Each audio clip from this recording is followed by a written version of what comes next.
Hello guys! Hello Taurus! Welcome dito sa aking channel, Kapalaran 888 Taurus.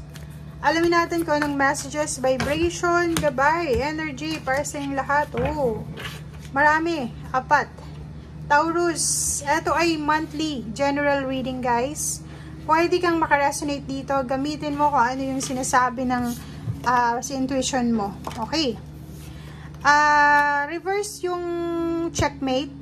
Okay, pero sinasabi ng baraha sa'yo dito na if ever babae ka or lalaki, posibleng magkaroon ka ng collaboration, partnership, kontrata sa isang babae. Parang ganon. Nakikita natin dito na may mga offer. May mag-o-offer sa'yo ng trabaho, may mag-o-offer sa'yo ng relationship, kasal, Taurus, or paraan kung paano ka kumita. So, nandun ka sa crossroad, hindi mo alam kung tatanggapin mo siya. Hindi mo alam kung tama ba tong offer na to sa akin, makakabuti ba to sa akin, or hindi. Parang ganun. So, hindi mo alam kung ano ito na ino-offer sa'yo, if makakatulong yan sa'yo or hindi, or pampagulo lang yan, or kung ano pa man. So, yun ang sinasabi ng baraha sa'yo dito. Okay? Tingnan natin. Wait lang, guys.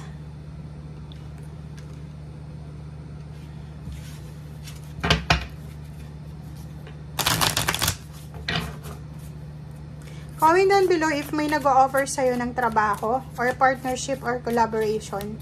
Hindi ba alam kung tama yung gagawin mo or hindi ba alam kung ano talaga yung gagawin mo. Pero, sinasabi ng baraha sa'yo na blessed ka today or blessed ka sa araw na ito kasi mapapanood mo itong message na to or itong tarot deck na to or tarot reading na to para i-warningan ka. Warningan ka, parang gano'n. So, may blessing ka na matatanggap sa buwan nito na mahanap mo yung katotohanan. So, kung confused ka dyan, kung nasa crossroad ka, hindi mo alam kung anong action, choices, decision na gagawin mo, sinasabi ng barahan na hindi ka naman mahihirapan kasi kahit mahirapan ka or ma-confuse ka, at the end of the day, makukuha mo pa rin yung tamang direksyon, makukuha mo pa rin yung tamang solusyon.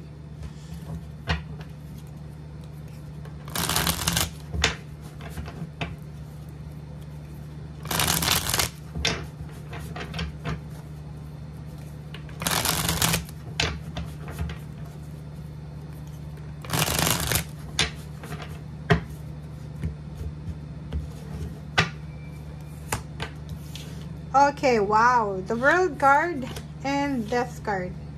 So, yun. Sinasabi ng baraha mo sa'yo dito at ang dalawang barahang to is resonated siya sa bawat isa.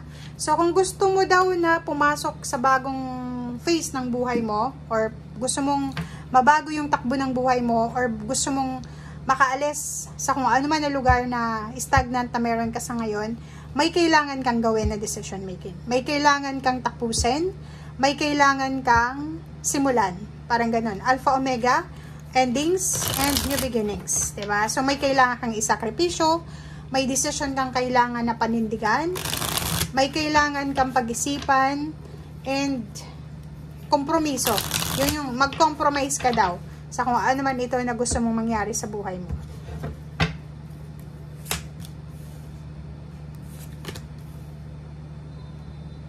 Okay. Ang nakikita ko sa'yo dito, freedom. Parang may ibang Taurus na gustong-gusto nyo makipaghiwalay sa karelasyon nyo. Gustong-gusto nyo nang makaalis sa financial problems nyo or sa financial scarcity nyo. Okay? Parang ganon. Ganon ang nakikita natin. Ang problema lang dito is, hindi ka makagalaw. Parang stagnant. Parang naka-bandage yung kamay mo. Parang ganon. So, sinasabi ng baraha dito na matagal ka nang nagpaplano, mag-travel, matagal ka nang nagpaplano na magpakasal siguro or makipaghiwalay, or posibleng mag-abroad, or posibleng tapusin yung relationship, or kung ano man tong matagal mo nang pinaplano or hinahang. But, isa sa dahilan kung bakit hindi mo na itutuloy is dahil kulang ka sa confidence. wala kang tiwala sa sarili mo. Parang iniisip mo, hindi ko kaya yon. So, for example, pag-a-apply sa trabaho. Maraming beses ka na gusto mong mag-apply ng trabaho, lumipat ng ibang trabaho, magpasa ng resume, magpasa ng kung ano-ano, pero hindi mo ginagawa kasi natatakot ka. Parang, yun yung problema sa'yo is, natatakot ka sa outcome. Wala pang sinusubukan, pero takot ka na. Okay? So, nakikita ko sa'yo dito guys na kung aalis ka sa comfort zone mo, kung lalakasan mo yung loob mo, ibibigay sa'yo ng universe yung minamanifest mong magic, swerte, and tuloy-tuloy yung ligaya ng buhay mo dito. Okay? So, ang sinasabi ng baraha sa'yo dito, kailangan mo lang ng confidence. And after mong maging, yung parang malakas yung loob mo, biglang lumakas yung loob mo, doon mo makukuha kung ano man itong hinihintay mo. Okay? Kasi nakikita ko sir dito, masipag ka naman deserve mo naman yung blessings. Pero, ang kulang lang sa'yo is confidence, kulang lang sa'yo lakas loob. Nakikita ko sa'yo, willing kang gawin ang lahat. Lahat ng klase ng trabaho, hindi ka din mapili na tao. Lahat ng pwedeng pagkakitaan, gusto mong pasukin, pwede mong pasukin. Ang problema lang dito is kulang ka sa connection, kulang ka sa backer, kulang ka sa suporta, kulang din sa mga taong nagbo-boost sa'yo. Kasi instead na i-boost nila yung confidence mo, pinapahina pa nila. Parang, halimbawa, may gusto kang gawin, instead na gagawin mo yon, sinabi mo or shinare mo siya sa kapamilya mo, instead na sabihin sa'yo, go lang Taurus, sasabihin na hindi mo yan kaya, malulungkot ka, ma-homesick ka, parang ganun. So yun yung problema. Nakikita natin dito na may closure, relationship issues, closure, kung may mga issues kayo ng pamilya mo, relationship or trabaho, ay posibleng matapos na to ngayong buwan ng Mayo. And yung ibang magbe-birthday, happy birthday sa inyo. Kasi kung makikita mo may pera dito, may parating na pera. So it's either makakatanggap ka ng lump sum of money, may binebenta ka ba? Sasakyan, lupa, bahay, or kung ano man to. Nakikita ko sir dito na may parating na pera, malaking halaga, it's either thousands.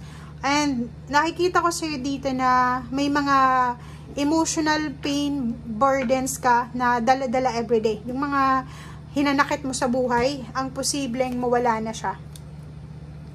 Tingnan mo sabi ko sa'yo relationship, nakikita ko sa'yo dito na if babae ka man or lalaki, may relationship ka na matatanggap or offer, 'di ba? It's an offer, relationship offer na galing sa malayang lugar. So pwedeng ibang lahi siya or pareho mo din na Pinoy pero nakatira siya sa ibang lugar. So may mga relationship offer dito or pwedeng work offer or kung ano man tong mga offer sa'yo. So comment down below if resonated ka.